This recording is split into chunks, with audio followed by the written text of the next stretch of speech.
কিছু কিছু কেকের ডিজাইন আছে যেটা দেখলে যখন আমরা অর্ডারটা নিই তখন মনে হয় যে এটা আর কি আর এমন, এটা খুব সহজে হয়ে যাবে, বাট যখন করতে যাই তখনই আসলে বোঝা যায়।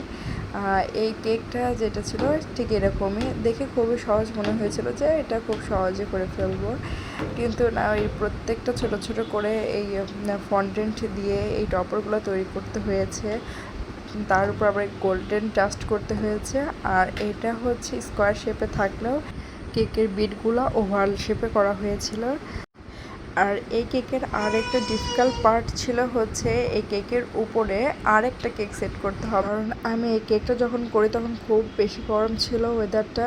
তো যাই হোক, এই কেকটা মূলত এই মুকুট হিসাবে এটা বসানো হয়েছে, আর এটা ছিল মূলত সুন্নতে খাতনার জন্য।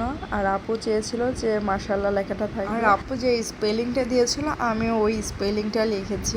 আমিও আসলে এত জলদি ছিলাম যে আমিও খেয়াল করি নাই বানানটা। যাই হোক, করার পরে দেখলাম যে একটা অক্ষর ভুল হয়েছে, কিন্তু যখন বুঝতে পেরেছি আসলে তখন কিছু করার ছিল না, অলরেডি আমি ভুল করেই ফেলেছি। আর এই মুকুটে হচ্ছে ফেদারটা দেওয়ার কারণে একটা রাজকীয় ভাইব ছিল।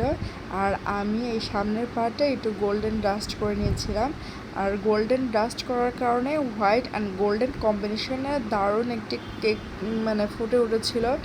মানে কেকটা করার পর বেশ ভালোই লাগতেছিল। আমি যখন কেকটা করতে যাই তখন ভাবতেই পারি না যে কেকটা এত বেশি সুন্দর, এত বেশি এলিগেন্ট লাগবে, কিন্তু মাশাআল্লাহ খুবই সুন্দর লাগতেছিল।